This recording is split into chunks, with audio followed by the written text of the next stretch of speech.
In this video we'll be looking at several operations on decimal fractions, and these operations include addition, subtraction, multiplication and division. So let us start off with addition.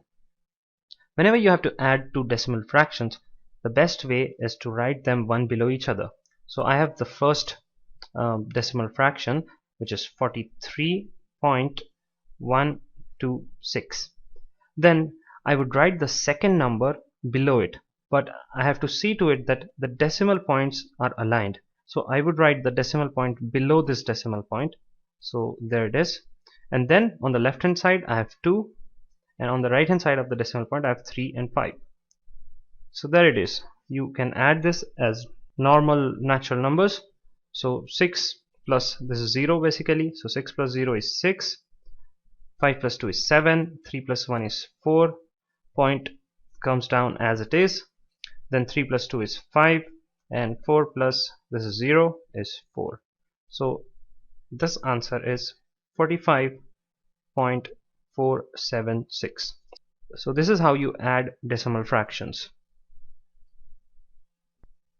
Now let us perform subtraction on these numbers. So I would do it the same way.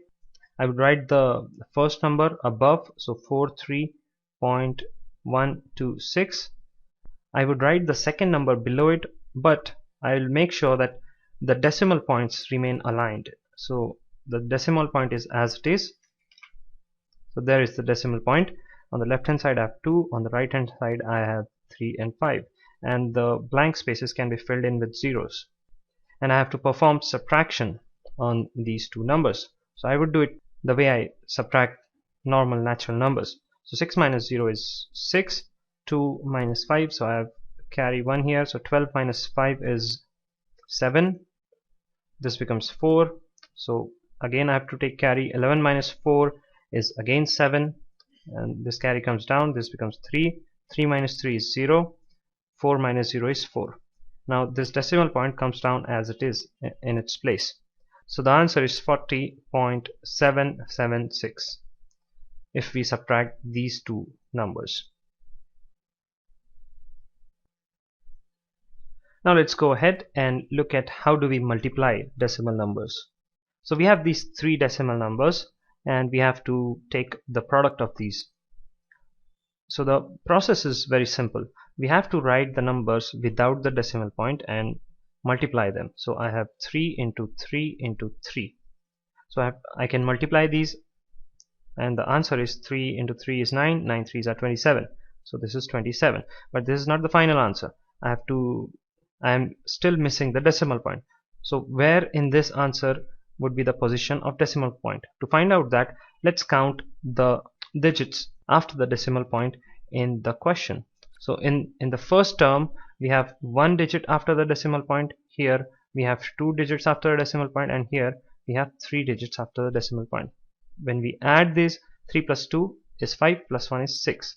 So in the final answer there would be 6 digits after the decimal point. So we have the decimal point and there would be 6 digits after this decimal point, and the last two are 2 and 7, and naturally these would be filled in with zeros. So this is how you multiply any given decimal numbers. Let's go ahead and multiply these two numbers, 3.516 and 10. So whenever you multiply any decimal fraction by 10, there is no need to actually multiply it. You can just shift the decimal point to its right by these number of zeros. So there is 1 0, so only one place right the decimal point will be shifted. So this is 35.16.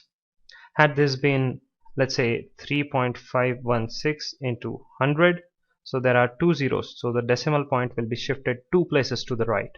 So 3, so decimal point will be shifted 2 places, so this will be here. So 351.6. So this way you perform multiplication of decimal numbers.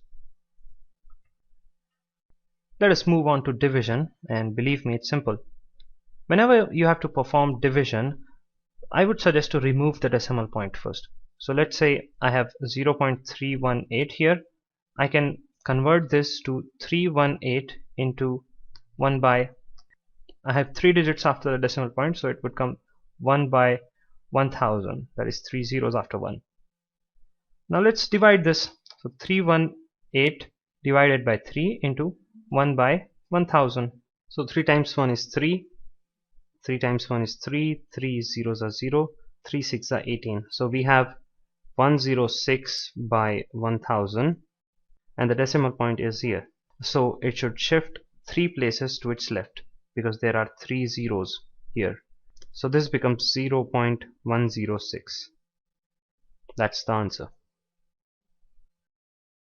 In this case, I have both the numerator and denominator as decimal fractions.